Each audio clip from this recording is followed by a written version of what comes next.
Hey, good day to you. Michael Didier here. Thank you for joining me again this week.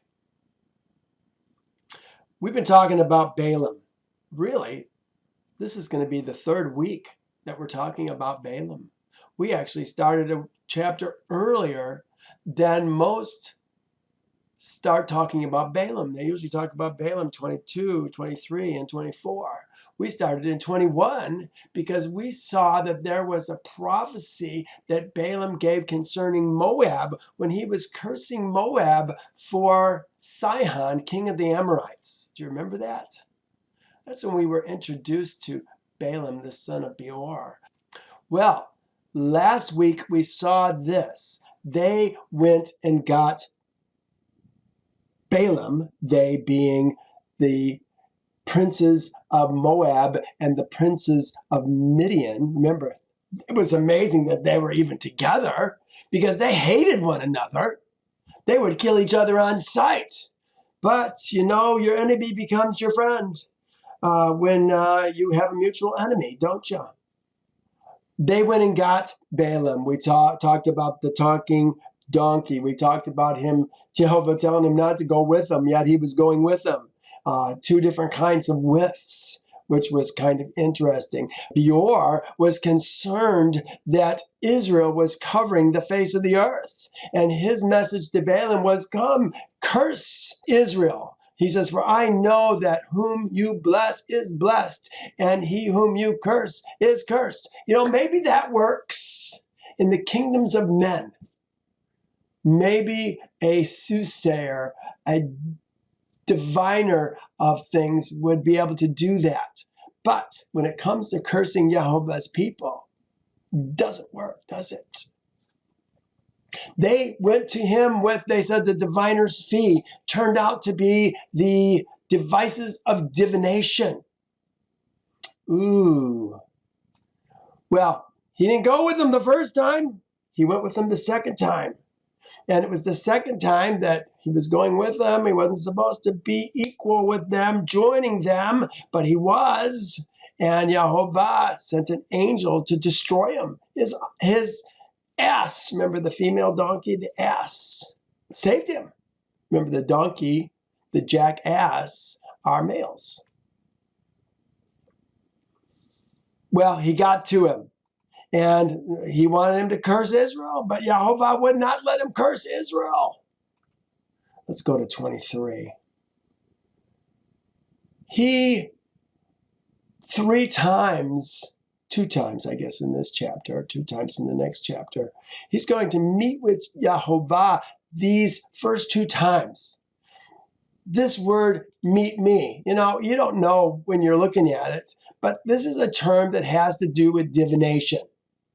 Something that he's doing to bring a word from Jehovah. And isn't it interesting that he called Jehovah his Elohim, his El.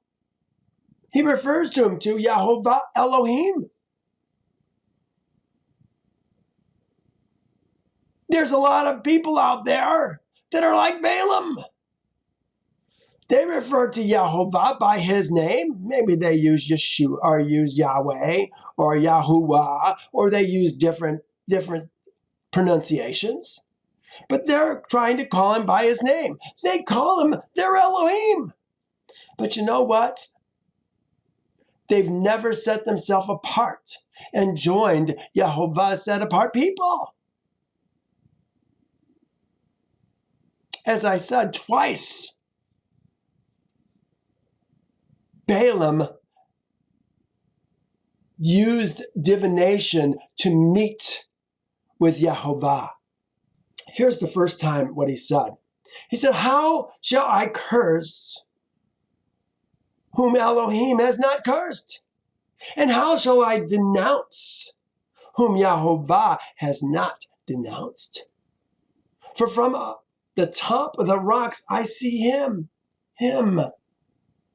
Interesting. Him is a people, Israel, my son. Let my son, my Peor, my firstborn, go that he may serve me. He calls Israel his son. He also calls Israel his bride. Oh, people are so confused about who's the bride. Who's the groom? Oh my goodness. He says, there, a people dwelling alone, not reckoning themselves among the Gentiles, the Goyim, the Gentiles. Who can count the dust of Jacob or number 1/4 of Israel? Listen to this. Balum says, let me die the death of the righteous and let my end be like his. You know what? There's a lot of people out there. Call Yahovah by his name. Call him their Elohim. They want to have the death of the righteous. They want to have their end be like his, Israel's. But they won't join themselves to Israel. They won't leave the kingdom of their birth like Israel did when they left Egypt and made themselves 100% Yahovah's, like Abraham did when he left Ur, and then later Haran. A people dwelling alone, not reckoning themselves among the Gentiles. Remember, Abraham dwelt on the earth as in a strange country, a heavenly country. Well, he sought Yahovah yet a second time with divination again. It happens at night. He sleeps, Yahovah speaks to him. And that's what we see so often is with the Gentiles, Yahovah speaks to them in dreams. And with his prophets, it says he speaks to him both in visions and dreams. Well, he met with him a second time. What was the things that he said then?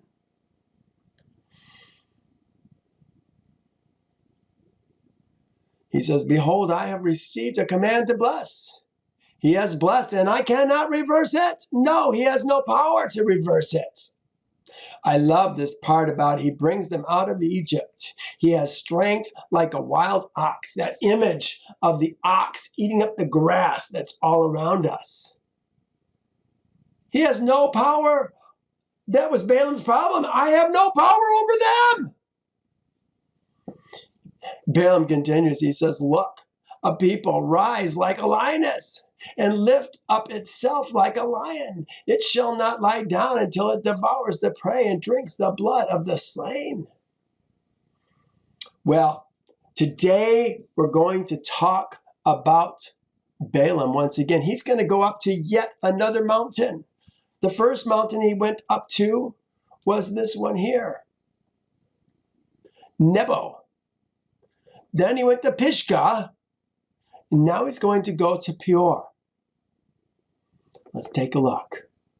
Now when Balaam saw that it pleased Yahovah to bless Israel, he did not go in as at other times to seek to use sorcery. Hear that? He was using sorcery the other times. But he set his face toward the wilderness. We talked about that in this verse here. And Balak took Balaam to the top of Peor that overlooks the wasteland. Balak took Balaam. Was this the last verse? Let's take a look at that. 28, close to the last verse. They're building altars to Yahovah. And Balaam, wait a minute, notes. Is seeing the wilderness giving him a greater sense of who Yahovah is and what he will do for his people? I wonder. When you see the devastation that is able to be seen, remember they can see Heshbon, They can see all the strong cities from that vantage point. Let's go to 24:2. And Balaam raised his eyes and saw Israel encamped according to their tribes. And the spirit of Elohim, what is that? And Ruach Elohims, and Spirit Elohim. Spirit Elohim, remember, Spirit Elohim is what Yehovah is called in Genesis 1. And Spirit Elohim was on the face of the waters. Yeah, there it is right there. Spirit Elohim. In fact, there it is, Genesis 1:2. Spirit Elohim was hovering over the face of the waters. Spirit Elohim came upon him. There it is. Spirit Elohim is not a man. Spirit Elohim has always moved in the heart and minds of men.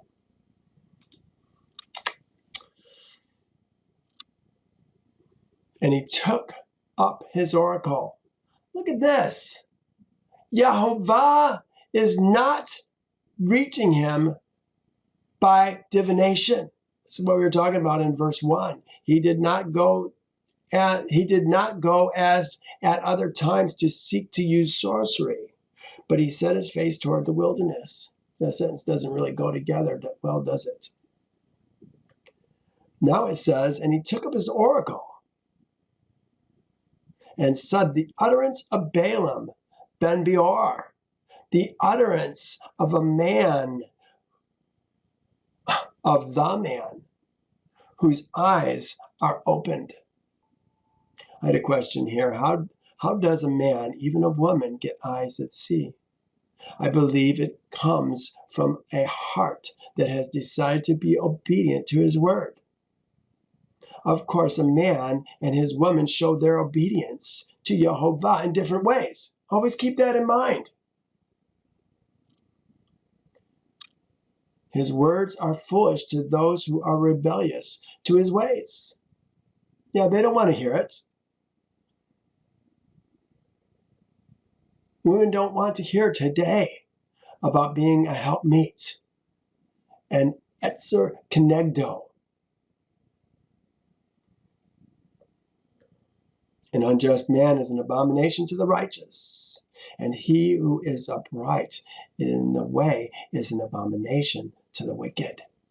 This is rather long. This is Proverbs 1.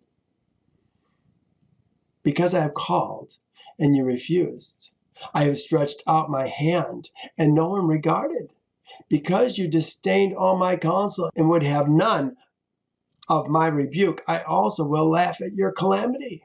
I will mock when your terror comes. When your terror comes like a storm, and your destruction comes like a whirlwind. When distress and anguish come upon you, then they will call on me, but I will not answer. They will seek me diligently, but they will not find me, because they hated knowledge and did not choose the fear of Yehovah. You know, in a sense, Balaam is almost a step ahead of those who say they're Yehovah's people. I think that he demonstrates more of the fear of Yehovah than most of those people do. But what was Balaam's end? Do you remember what Balaam's end is? We're going to see it in a few weeks. It's not a pretty end. Got the end that Midian got. What was it? The sword. Israel's sword at that. Then they will call me, but I will not answer. They will seek me diligently, but they will not find me, because they hated knowledge and did not choose the fear of Yehovah. They would have none of my counsel, despised my every rebuke.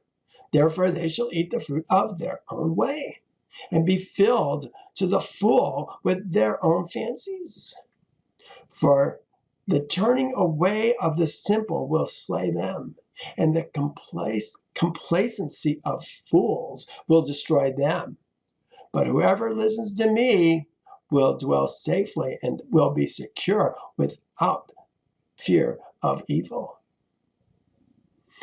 Gentiles have dreams rather than visions. We've talked about this in past weeks. I mentioned it earlier.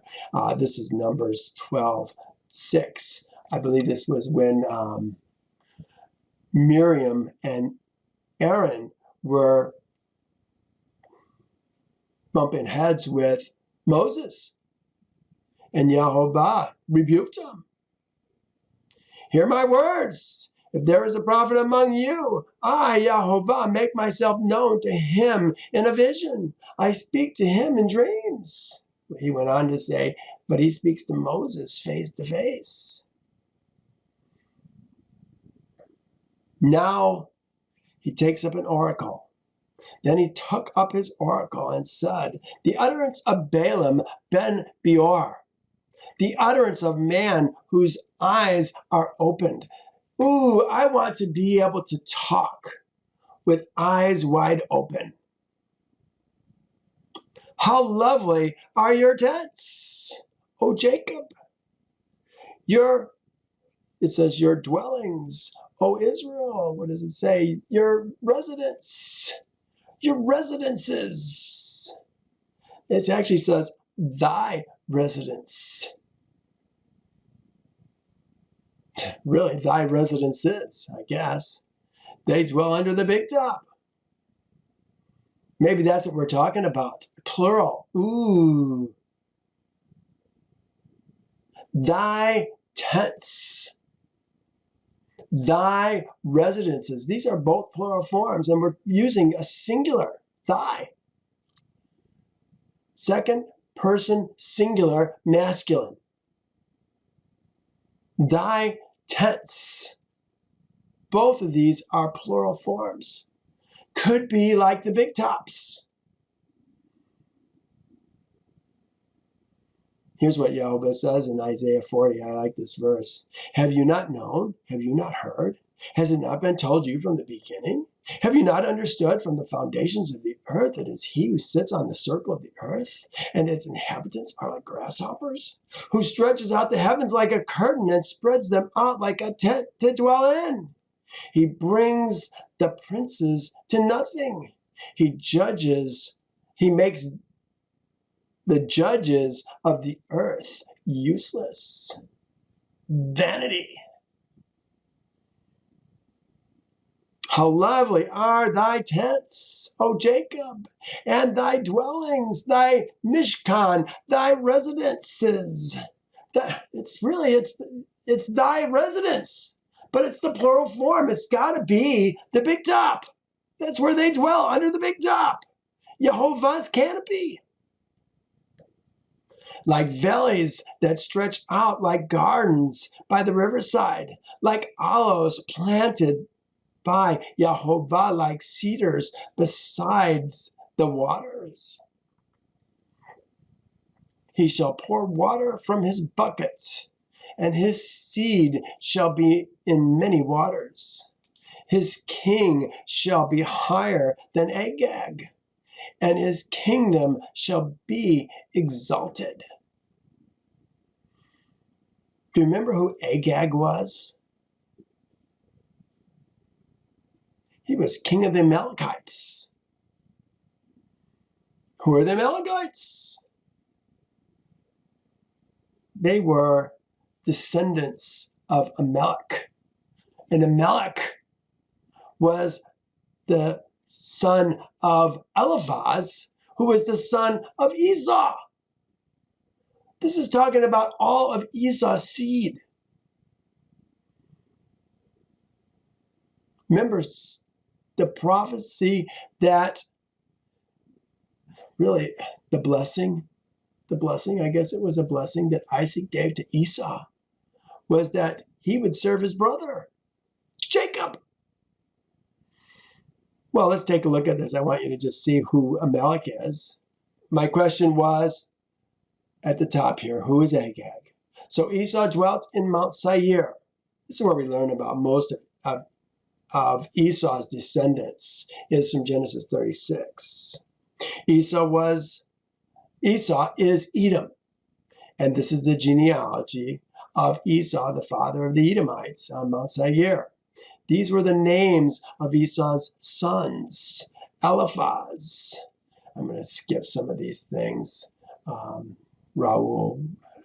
It says they were basement. Oh, there's another whole story. You got to listen to that particular chapter to find out what it was. But Eliphaz, it says, now Timnah was the concubine of Eliphaz, Esau's son, and she bore Amalek to Eliphaz. These were the sons of Adah, Esau's woman. Then in Yashar it says this, and these are the names of Seir, the Horite seed, inhabitants of Seir's land. Here they are: Lotan, Shobal. Well, Lotan is really what I wanted to see. Then it says the seed of, or the sons of Lotan, it still says seed, were Hori, Herman, and their sister Timnah. That's where Timnah comes from. Remember, it was Eliphaz who married Timnah. It was a joining of Seir, the Horite seed, to Esau's seed with this marriage. It's when they started to move in to this particular land. And later on, they're going to take Seir's land for themselves many, many years later. The Amalekites come from Esau and Seir. That's a combination of both. These were the sons of Seir. This is just going back to Lotan, their sister. We don't need to mess with that. Therefore it shall be when Jehovah your Elohim has given you rest from your enemies all around you, in the land which Jehovah your Elohim is giving you to possess as an inheritance, that you shall blot out the remembrance of Amalek from under heavens. You shall not forget. Well, we were supposed to do it, weren't we? And when Samuel told Saul, the first king of Israel, to take and kill the Amalekites, listen what happens. And Saul said to Samuel, but I have obeyed the voice of Jehovah. This is Saul talking to Samuel. He says, why do I hear the bleating of sheep and the baying of goats? He says, but I have obeyed the voice of Jehovah and gone on the mission on which Jehovah sent me and brought back Agag, king of Amalek. I have utterly destroyed the Amalekites.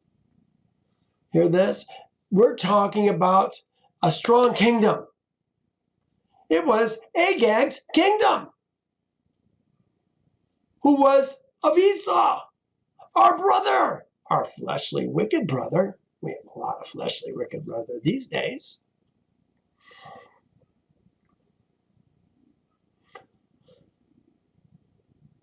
It says, let me read it again.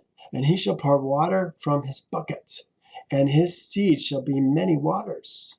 His king shall be higher than Agag. His king. Who's his king? Shall be higher than Agag, and his kingdom shall be exalted.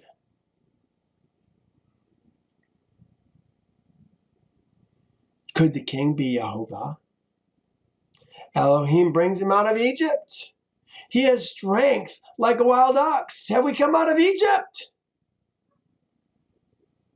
He shall consume the Gentiles. It always says nations, goyim, his enemies. He shall break their bones and pierce them with arrows. He bows down, he lies down as a lion, and as a lion, who shall rouse him? Blessed is he who blesses you, and cursed is he who curses you. I have a note on this one. No, this is from Isaiah 5. Just some of these things, they just have such consistency in what Jehovah is saying. Here he's talking through Balum, but now he's going to talk through Isaiah. See if you hear some of the same things. He will lift up a banner to the Goyim from afar, and will whistle to them from the ends of the earth. Surely they shall come with speed. No one shall be weary or stumble among them. This is the banner. No one shall slumber or sleep. nor will the belt of their loins be loosed, nor the strap of their sandals be broken, whose arrows are sharp, and all their bows bent. Their horse hooves will seem like flint, and their wheels like the whirlwind. Their roaring will be like a lion. They will roar like young lions. Yes, they will roar and lay hold of the prey. They will carry away safely, and no one will deliver. In that day they will roar against them like the roaring of the sea. And if one looks to the land, behold darkness and sorrow, and the light is darkened by the clouds. That's because Jehovah is there with them in the clouds. Then Balak's anger was aroused against Balaam, and he struck his hands together, and Balak said to Balaam, I called you to curse my enemies, and look, you have bountifully blessed them these 3 times. Now therefore flee to your place. I said I would greatly honor you, but in fact Jehovah has kept you back from honor.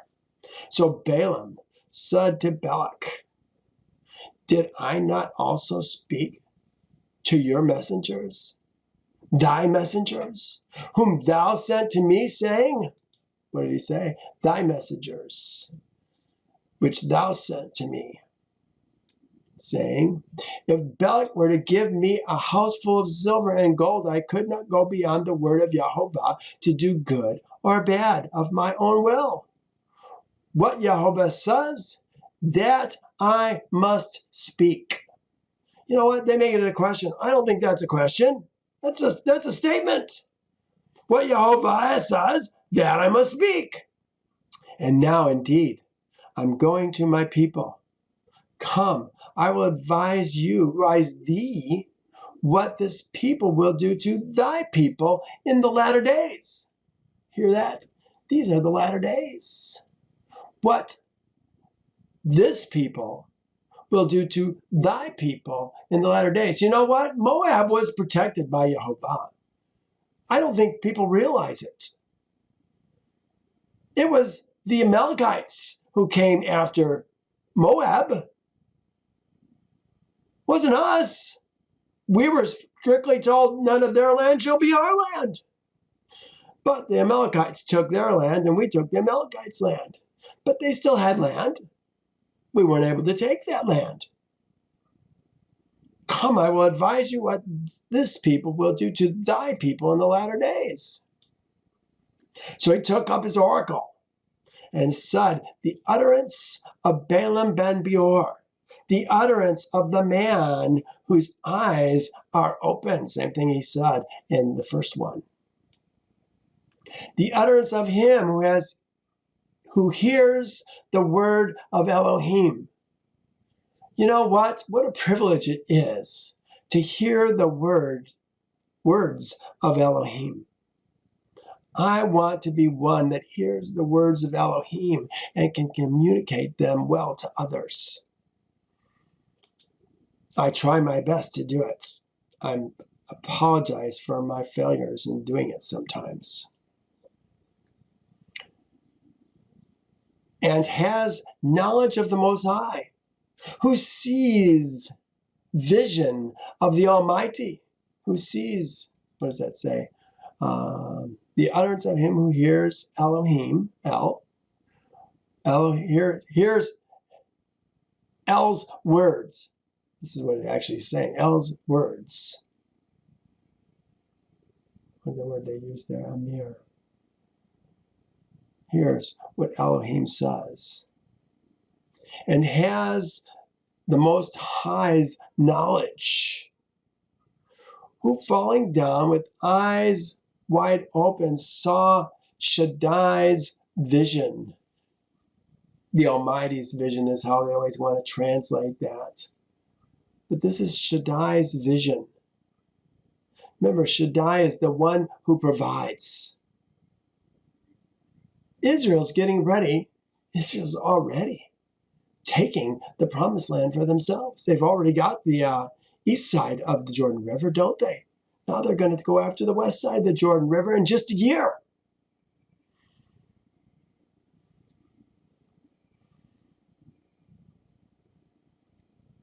Shaddai, the one who provides. Remember what Shaddai meant? I don't know if you remember that. It was really fun.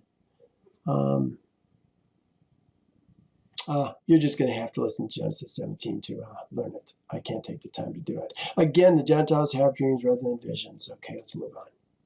I see him, but not now. I behold him, but not near. A star shall come out of Jacob. A scepter shall rise out of Israel and batter the brow of Moab and destroy all tumult's seed. Tumult's seed.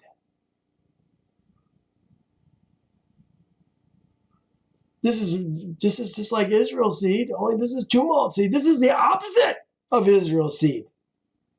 Flesh seed, tumult seed. Batter the brow of Moab. He says this is what's going to happen to you in the last days. A star. Ooh, I like the star. A star shall come out of Jacob. Let me show you something here. This is tumult seed. Okay, we just read this. We, Israel, are the star that shines in the darkness.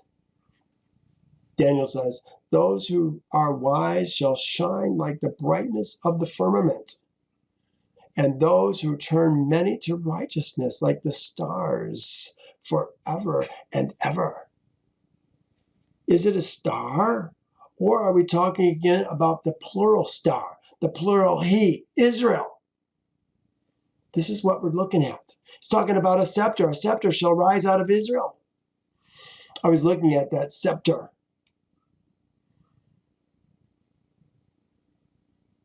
Yeah, I guess I got it here. Scepter, ruler, plural.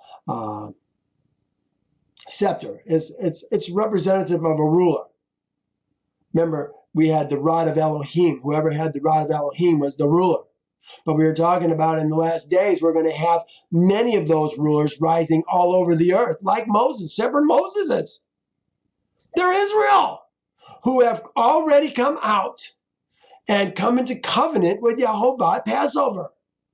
Now he's going to use that nation to rule the earth, to bring unity to his people. What does he say? Isaiah 52, verse 8. When Yehovah brings back Zion, his watchmen will all see eye to eye. I put this as a latter-day prophecy. But we are not talking about an individual. We are talking about the 144,000-ish. I always call them the 44,000-ish. That number is not in Torah. Who are Israel and are anointed to lead Israel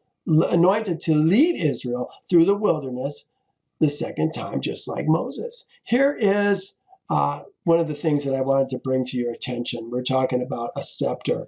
We're going to talk about this kind of the rod of thy mouth. Remember, Moses was told to take the rod and speak to the rock the second time, but he hit the rock. I think he violated a shadow picture that Yehovah was putting together for these last days. And here is part of that idea. I want you to see this. This is going to be in verse 4. Let me just read this to you. This starts Isaiah 11:1. There shall come forth a twig from the stem of Jesse, and a branch shall grow out of his roots. Who's the twig of Jesse? It was David. We're talking about men who have the same spirit that Yehovah desires in all men. These are the men that he's going to raise up. And a branch shall grow out of his roots. The spirit of Elohim, really, I probably said spirit Elohim, shall rest upon him. The spirit of wisdom and understanding, the spirit of counsel and might, the spirit of knowledge and the fear of Yehovah. He says his delight is in the fear of Yehovah. He shall not judge by the sight of his eyes. That's how most judges judge. Nor decide by the hearing of his ears. But with righteousness he shall judge the poor. and decide with equity the meek of the earth. Listen to what he says now. He shall strike the earth with the rod of his mouth. With the breath of his lips, he shall slay the wicked. Oh my. A scepter shall rise out of Israel and batter the brow of Moab and destroy all tumult seed. This hasn't happened yet. And Edom shall be a possession. Seir also, his enemies, shall be a possession, while Israel does valiantly. 24:19 says, talking about the plural he again, out of Jacob shall one have, and from Jacob, he, Israel, shall subjugate and destroy the city's remnants. That's my translation. It doesn't say out of. It says, and from Jacob, he shall subjugate and destroy the city's remnants. Here's some of the other verses, translations that said the same thing. Out of Jacob shall one have dominion, and he shall destroy the remnant of the city. Out of Jacob shall have dominion, and will destroy the city. Destroy out of the city what remaineth. And one from Jacob shall exercise dominion to destroy the survivors of the cities.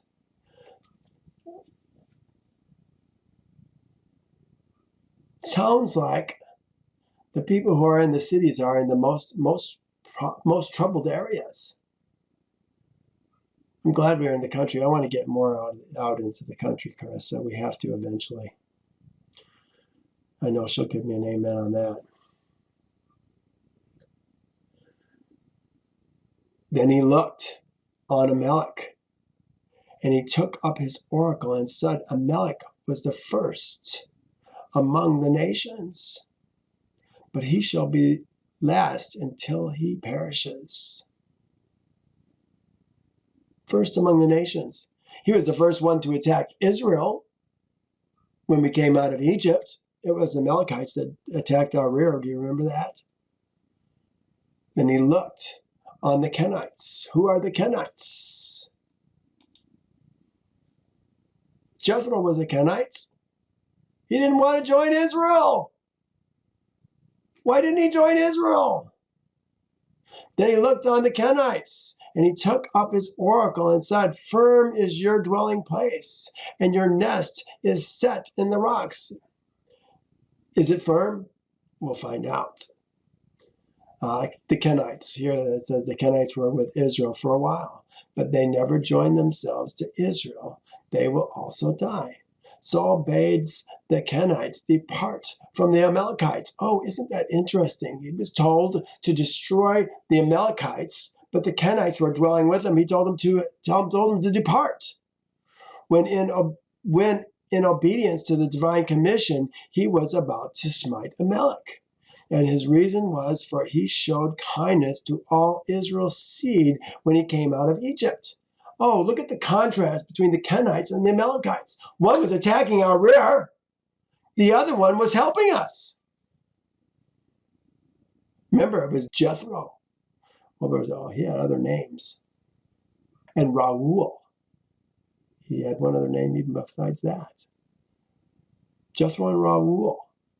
He was the one who said, select leaders of thousands and hundreds and fifties and 20s. You're doing too much. You take too much on yourself, Moses. Moses took his advice. Nevertheless, Cain shall be burned.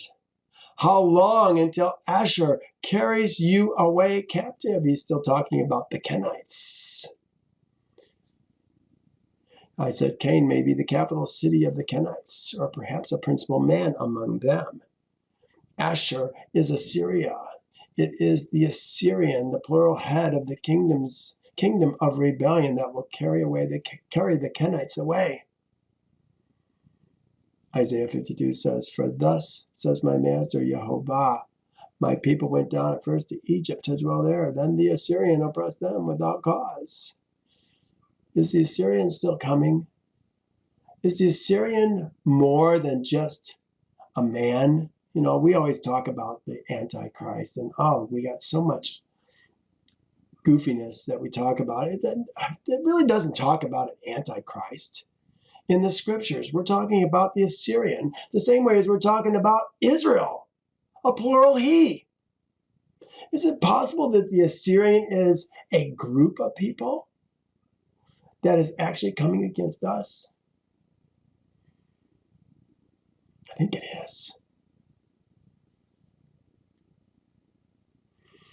Coming to oppress us once again. They did it in Egypt. Now we're going to do it. Now the Assyrian's coming to oppress us. Then he took up his oracle and said, alas, who shall live when Elohim does this? The answer is nobody. Only the sealed ones and those who join themselves to them will come into the millennial kingdom alive. The sealed ones. Moses, not Moses, Noah was a sealed one. He's going to bring in a larger group into the millennial kingdom. Will they join us? Will Gentiles join us? Could they join us? It seems that they can. We will serve you. Okay, we'll let you live.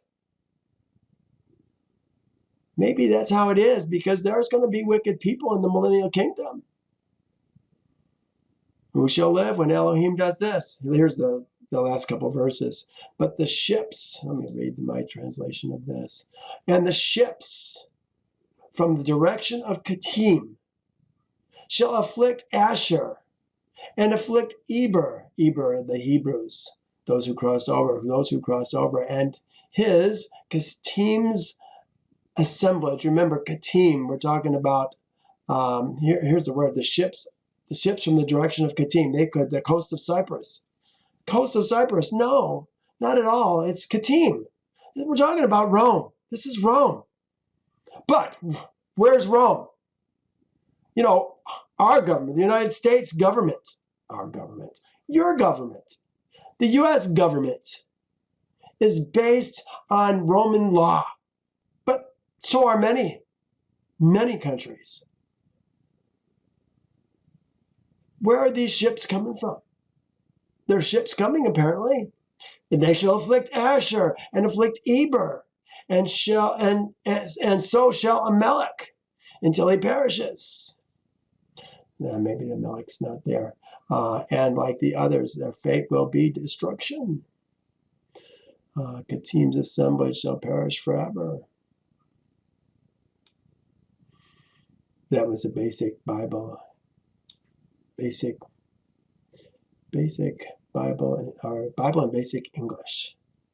The ships will come from the direction of Kittim. At least they had Kittim. Most of them put this other thing, coast of Cyprus. Troubling Asher and troubling Eber, like the others, their fate will be destruction. Here is Daniel. For ships from Kittim shall come against them. Therefore, he shall be grieved and return in rage against the holy covenant and do damage. So he shall return and show regard for those who forsake the holy covenant. Yeah, we don't want to forsake the holy covenant. Kittim seems to be the base of the final assault on the Assyrian forces who dwell in the land. Yeah, we're going to come against them. This looks like Israel's final battle for the conquest of the whole earth will end when Jehovah's spiritual David, remember we're talking about the spiritual David, the branch, those who come out of Jesse, the 144,000 servants, take Jerusalem, or perhaps Rome, maybe both, for himself. Is Rome, I think about Rome. Well, what do you think about when you think about Rome? We think about the power of their might, but also that's where the Pope's at. Does it have something to do with the Pope as well? It may. I put Israel wins. We always win. So Balaam rose and departed and returned to his place. Balak also went his way. We're going to see that Balaam did not return home immediately. He went to Midian. He's still going to talk with Moab to help them seduce with Midian, Israel's seed. We're talking about the men. Well, here he's going to do it right here. It says, now Israel remained in Acacia Grove. That's what it says. Remained in Shittim. Shittim. In Shittim. Here it is again. Shittim. Remained in Shittim. This is what says in or among. In Shittim. Where's Shittim? Well, I showed you that this morning. I think we're talking about this area. Here's Abel Shittim. It says we dwelt across the river from Jericho. Later on, we're going to talk about this city right here, Beth Yeshemot. And he, Israel, abode in Shittim. And the people began to whore. People began to whore with Moab's daughters. This says women of Moab commit harlotry. They began to whore. You know, there's a subtle difference in this word. Sexually, it appears to me that a man does not commit harlotry by taking a harlot. He's going, in a sense, I guess, whoring, but the whore is the harlot, the woman. But a man who is supposed to serve Yehovah and serves other Elohim, that is the harlotry that a man can commit. It has to do with the created purpose of the man and his woman, or really a man and a woman. We don't know our created purposes. Man was created to serve Yehovah. Women were created to serve a man, their father to begin with, perhaps later their brothers if their father were to die, then their husbands or their master.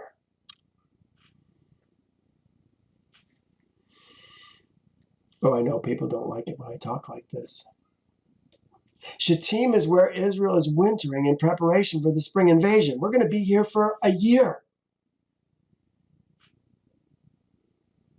The spring invasion of Canaan. And Israel's men are getting complacent in their duties and responsibilities to Yehovah. We're talking about the men. This is not, we're talking about committing or going whoring with Moab's women. This is not the ladies of Israel. This is the men of Israel that we're talking about. This is Israel. Talking about this word. This is the word that gets translated as whore, or in this case, well, whore, go whoring with Moab's daughters. It's this word here, zina, zina, commit harlotry.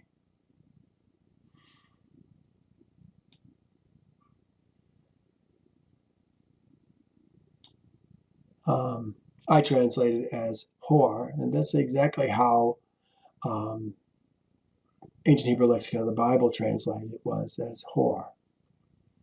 A harlot is a woman that we take but have no commitment to.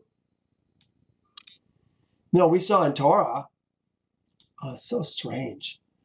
I don't know why it's not in Torah, but when we looked at Leviticus 18, it said nothing about whores. Why does it say nothing about whores? It talks about committing adultery, but that's with another man's woman. But it doesn't say anything about taking whores. Why is that? Judah, remember Judah?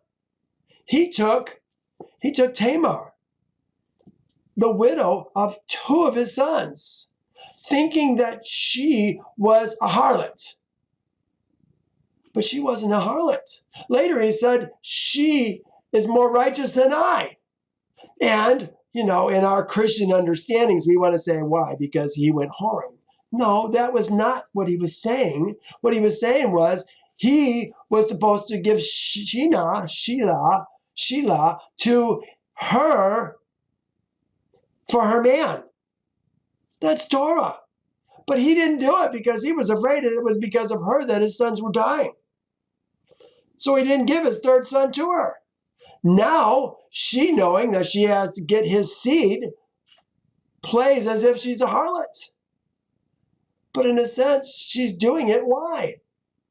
To get the seed that's owed her. She got his seed directly. She's more righteous than I.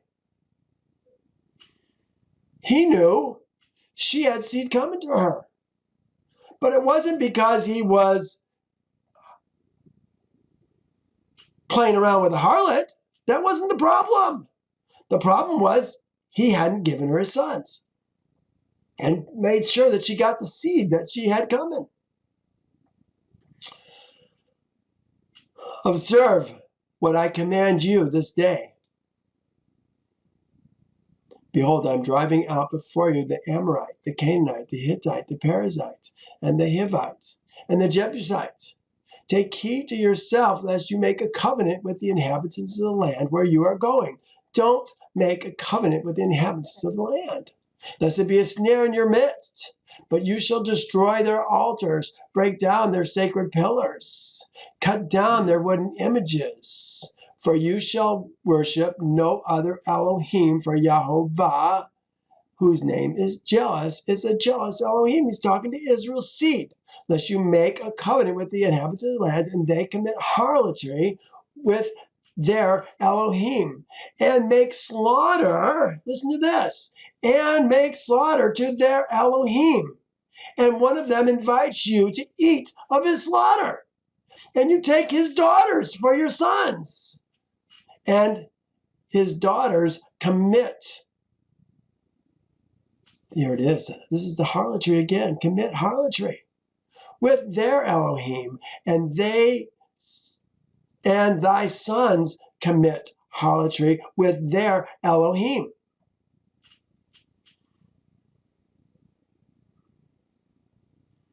This is about having other lawmakers and judges, other Elohim. Thou shalt have no other Elohim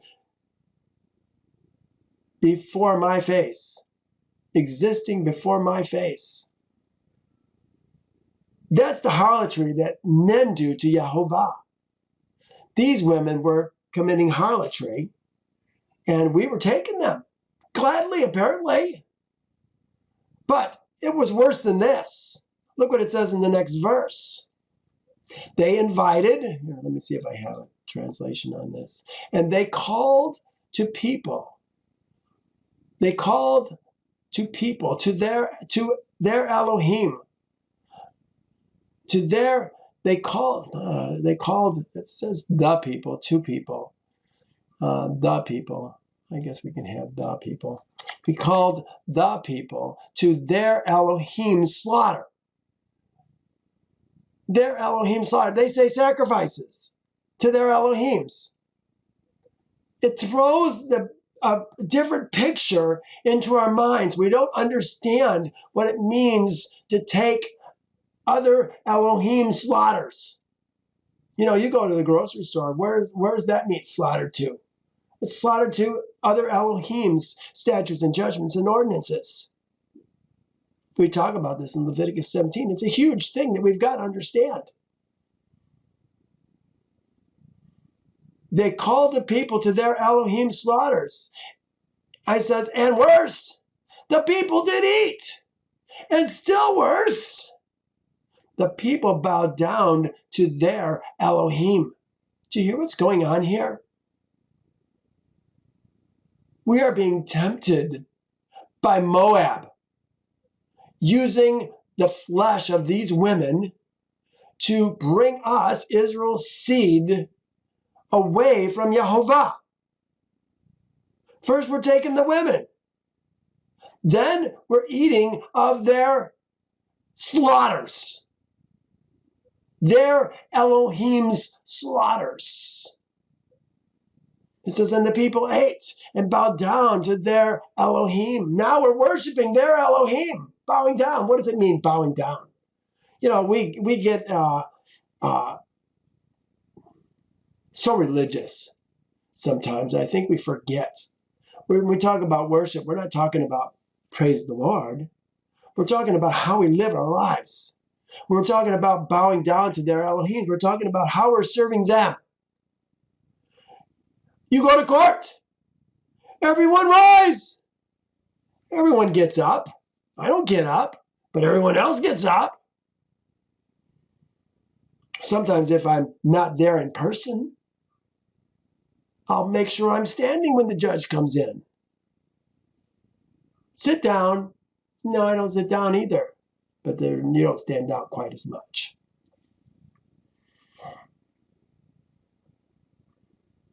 The people were men. The people, men, were beginning to settle in, taking foreign women, eating their Elohim's slaughter, and bowing down to their Elohim. It's what we all have learned and do. This is what we do. This is what we do right now. We say we're Yehovah's people, but we do all these things. So Israel joined himself unto Lord Peor. You know, Lord Peor. Who is Peor? Man, I wanted to find out who Peor was. I don't know who Peor was. Here's what I did find about Peor. Talking about, and so Israel joined to Lord Peor, Master Peor, and the anger of Yahweh was aroused against him. Here's what it says in Deuteronomy. It says, so we stayed in the valley opposite Beth Peor. Well, that's true. Look, here's Beth Peor right here. Beth Baal Peor. The house of Lord Peor. That's Lord Peor. He's at where? He's near Heshbon. It would make sense that some man would be near Heshbon. But is this a man who is still alive? Or is this the house of this man and the leaders of his household that we're bowing down to? I don't know that for sure. It may be a dead man. We're good at following dead men. There's this guy, Yeshua, that we follow all the time. I followed him for many years. You know what?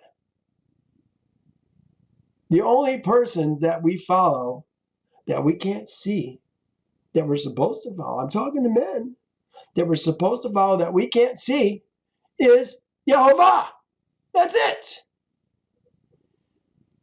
All the rest of the men, like Moses, we can see. But when Moses died, we didn't keep following Moses in the same way. We followed Joshua, didn't we? No, there's much to learn. Let me go back. So this is one of them. We stayed in the valley opposite Beth Peor. Beth Baal Peor. But look at what this verse says. I'm going to move this up a little bit. This is Psalms 106:28. They joined themselves also to Baal Peor, Lord Peor, and ate slaughters made to the dead. Slaughters made to the dead.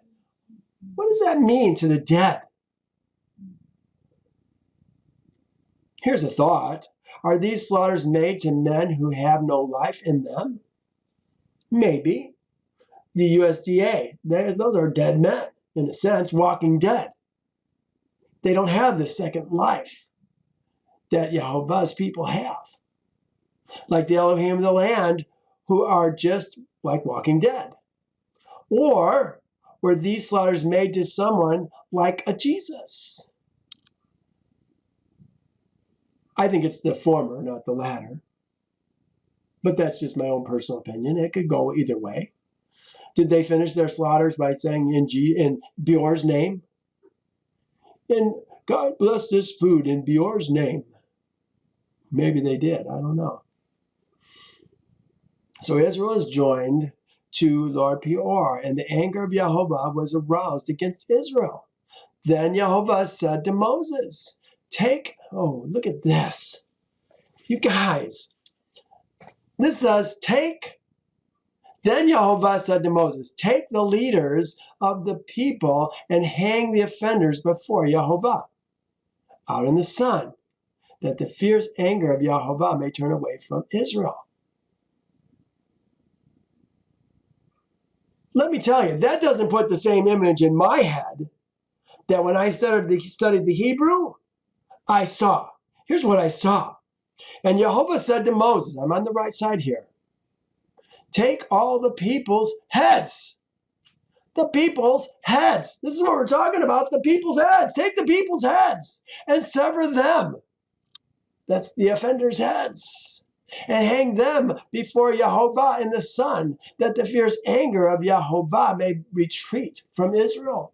Do you understand what's going on here? We're taking these men who have joined themselves to Baal Peor, instead of serving Jehovah, having no other Elohim but him, they're joining themselves to Baal Peor. These men are going to get their heads cut off, put a pole in the ground, and put the head on a pole.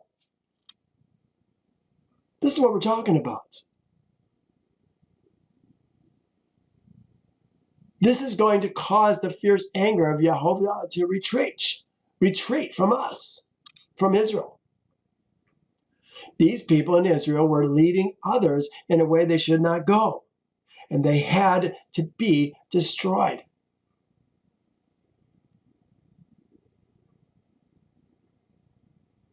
Here, this is, see if you can see maybe this here. And Jehovah said, this is Geneva Bible. And remember, this is written in like 1896. Take all the heads of the people and hang them up before Jehovah. This is what he's saying. Take the heads of the people, cut off their heads, and hang them, the heads, before Jehovah, that the indignation of Jehovah's wrath may be turned from Israel. Oh my goodness, this is Israel. We're taking these men's heads. This is not ladies' heads we're taking. These are the men that are turning people away.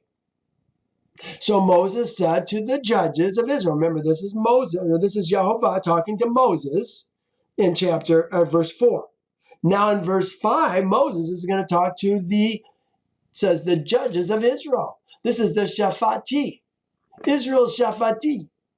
This is Shaphat. This is the words that we use when we talked about the leaders of thousands and hundreds and fifties and tens. This is not about ladies.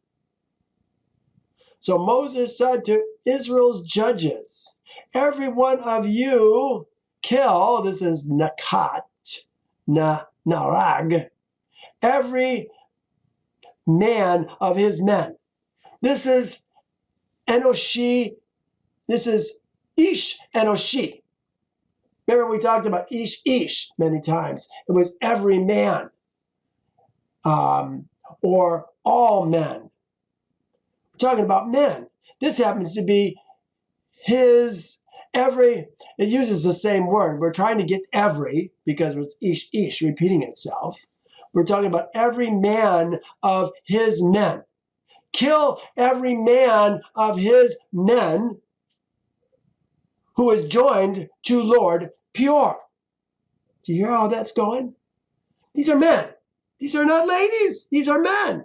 They're the ones taking the ladies. They're the ones who are eating the slaughters. If their women are eating the slaughter, it's them eating the slaughter. They're not supposed to do it.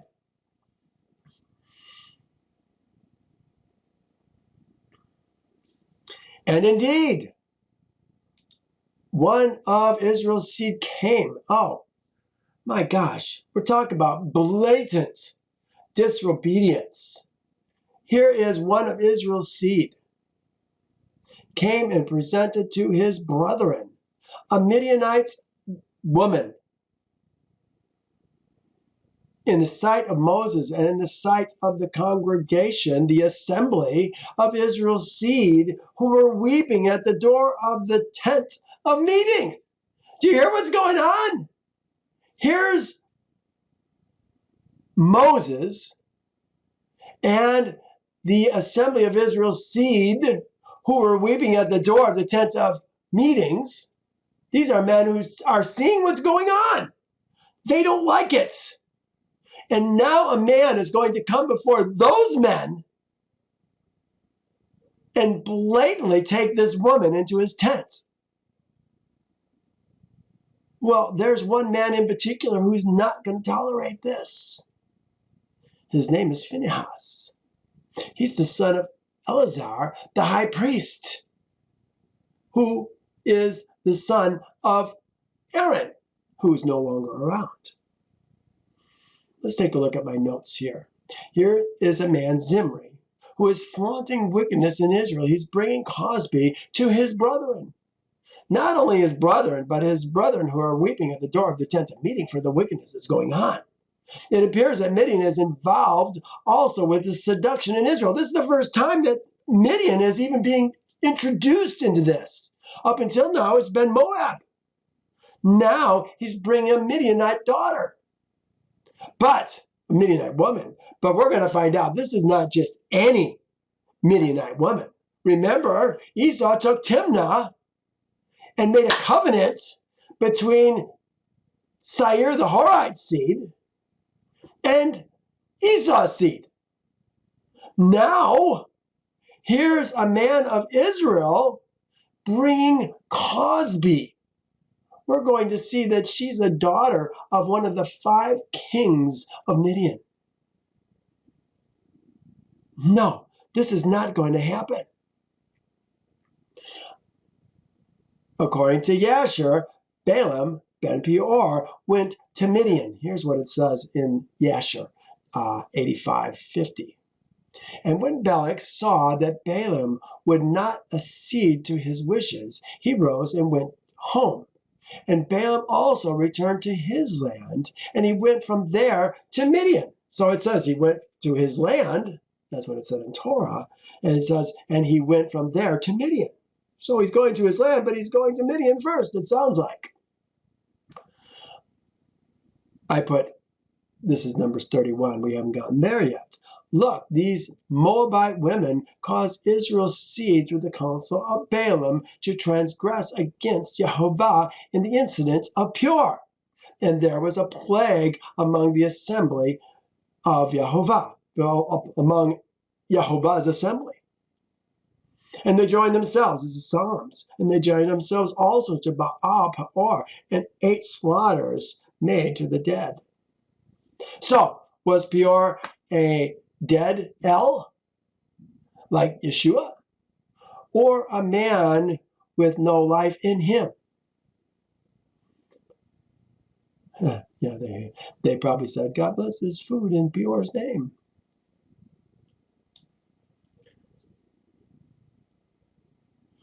All right, I guess we're in verse 7. Now when Phinehas, ben Eleazar, ben Aaron, the priest, saw it, he rose from among the assembly. Remember, there was the assembly who were grieving at the door of the temple, and took a javelin in his hand. And he went after the man of Israel into the tent, and thrust both them through, the man of Israel and the woman through her body. So the plague was stopped. The plague. Where's the plague? So the plague was stopped. Where does it even talk about a plague? Last thing we were talking about was cutting off the heads of the men who had joined themselves to Baal Peor, Lord Peor. Now they're talking about a plague. I think this word, instead of talking about plague, we're talking more about a striking, something that's killing these people. Keep that in mind as we read. Plague? Where did plague come from? In the striking is what we're talking about. In the striking. Here's the megepha, the pestilence. Striking is the only thing I can come up with that is similar. Ancient Hebrew lexicon of the Bible says a plague or other striking. These are the men who were killed by their brother, 24,000. I put 24,000 as a lot of heads on poles. Can you imagine what that would have looked like? What a gruesome sight. Do you think that would make an image in Israel's mind as to the wickedness that, or the heinousness of this joining? You know, as I was saying that, the reason I paused was because I was thinking about the Assyrian in Daniel talking about showing favor to those who turn away from the covenants. Yeah, he would show. Do you think Baal was showing favor to those, or Peor was showing favor to those of Israel who were turning away, forsaking the covenants? Could that be similar? I wonder. Is there going to be a striking in these last days? I think there's going to be. I write about it in the last Yom Kippurim, in my Yom Kippurim articles. We talk about separating the goats from the goats and the sheep from the sheeps. Remember, there's two look-alike goats. One's going to escape, the other one's going to die. When we left Egypt, we had darkness for 3 days. Many of those who loved Egypt died during that darkness. That was before we even left Egypt. Is there going to be darkness in these last days? Will there be a time where there be a striking among our brethren because they want to forsake the covenants? I think there may be. Then Jehovah spoke to Moses, saying, Phinehas, ben Eleazar, ben Aaron, the priest. Eleazar is the priest, not Aaron. Of course, Aaron's gone by this point, isn't he? Has turned back my wrath from Israel's seed, because he was zealous with my zeal among them.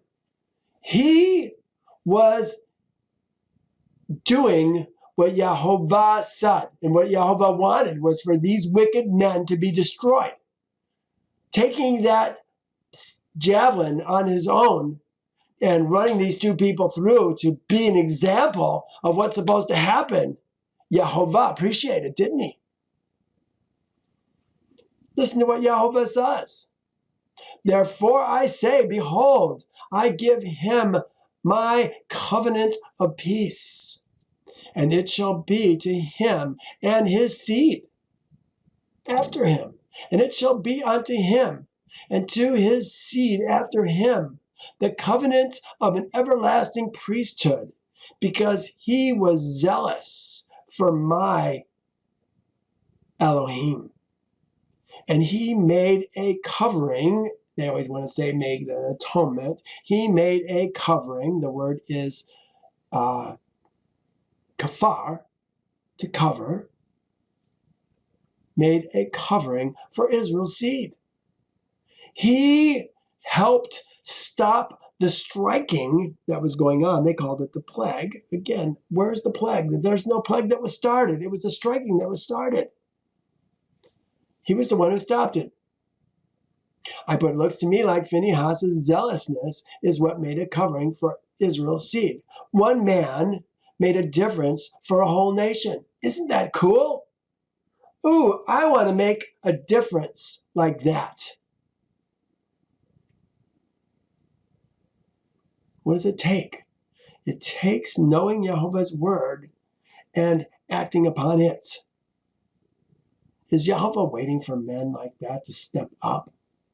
Oh, it seems so violent, doesn't it? Now, the name of the Israelite who was killed with the Midianites, with the Midianite, doesn't say woman, it just says with the Midianite, who was killed with the Midianite was Zimri, the son of Salu, a ruler of the house of the Simeonites. The son of Salu, a ruler of the house of the Simeonites. And the name of the Moabite woman, no, I'm sorry, Midianite woman, the name of the Midianite woman who was struck was Cozbi, the daughter of Zur, the head of the people of his father's house in Midian. The head of the people of his father's house in Midian. His father used to be the head, but his father apparently has died, and now he's the head of his father's house in Midian. But who's Zur? You got to understand and dig deeper to find out who Zur is and who this woman is and what the potential is for a covenant between Israel and Midianites in Midian. We don't want that. They killed the kings of Midian with the rest of those who were killed. Here the kings are. This is their name. Evi, Rechem, Zur, Hur, and Reba. The 5 kings of Midian. Balum, the son of Peor, they also killed with a sword. So here's Balum finally being destroyed. And Israel's seed took Midian's women captive and their little ones, and took as spoil all their cattle, all their flocks, all their goods. It says we took Midian's women and children, little ones, tough, as captive. We're going to see a little bit later that we're going to kill all the men that we took, the boys that we took. And the only ones we're going to keep among the women is the virgins, whether they be adult virgins, older virgins, or younger virgins from the tough. We're going to divide them up among Israel's seed and the Levites. Well, that doesn't go very well with today's understandings, does it? It says, and Moses did so, and Israel's seed chose from among the 12,000 men, being 1,000 to a tribe, and they went to Midian. And Israel's seed warred against Midian, and they slew every male and every male, also the 5 princes of Midian, and Balum the son of Peor did they slay with the sword. And Israel's seed took the women of Midian captive with their little ones and their cattle and all belonging to them. Cozbi was the daughter of a prince, a head, a king, really. He was a king. What did it say? They killed the kings of Midian with the rest of those who were killed. Yeah, Zur was a king. He was the head of his father's house. It was a big house. He was a king in Midian. A melech, probably is what it says. Then Jehovah spoke to Moses, saying, harass the Midianites and attack them. This is what we're just looking. And Moses did so, and Israel's seed chose from among them 12,000 men, being 1,000 to a tribe, and they went to Midian. And Israel's seed warred against Midian. This is what we're talking about. Harass the Midianites and attack them, for they harassed you. Let me see what their note says. For they harassed you. Same note. Looks like. No, maybe not.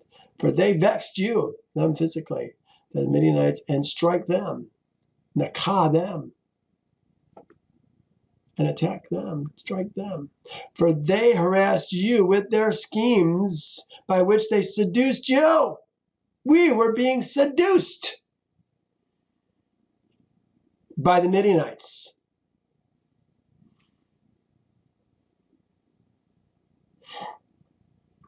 For the Midianites with their wiles.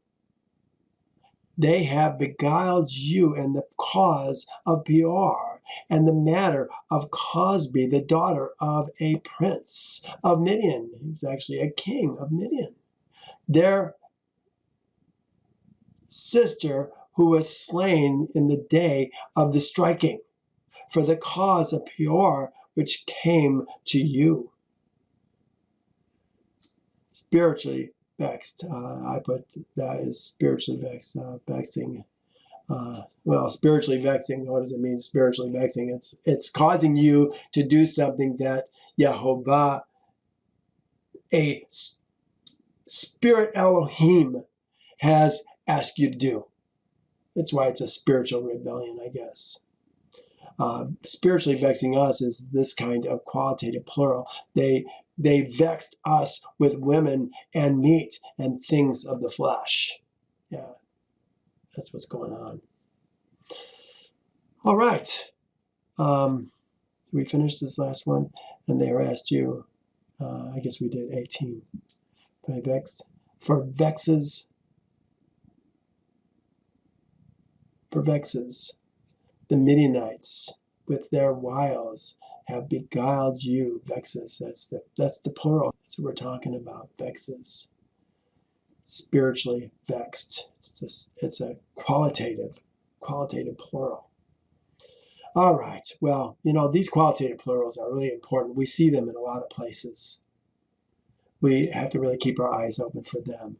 It's always amazing to me when I spot them and can really look at it in a different point of view than we normally would. Hey, it's time to stop. 1:33. I like stopping at the end of a chapter. We did 24 and 25. Next week, we're going to look at 26. This is the numbering of Israel, isn't it? Let's take a look. Maybe the next week is the numbering of Israel. I'm surprised I don't have something on this for that. But I'm pretty sure, yeah, this is the numbering of Israel. We're going to number Israel once again. A lot of people have died in the last 40 years. We started with 603,550. How many are we going to have in Israel at the end of 40 years? Remember, every man 20 years old and above had to die in the wilderness and not see the promised land because it was going to be their sons that were going to see the promised land. How many people do you think there are now as we're going to number Israel again? I think you'll be interested to see how many there is. All right. Well, thank you for joining me. We'll see you again next week. Have a great day. Bye now.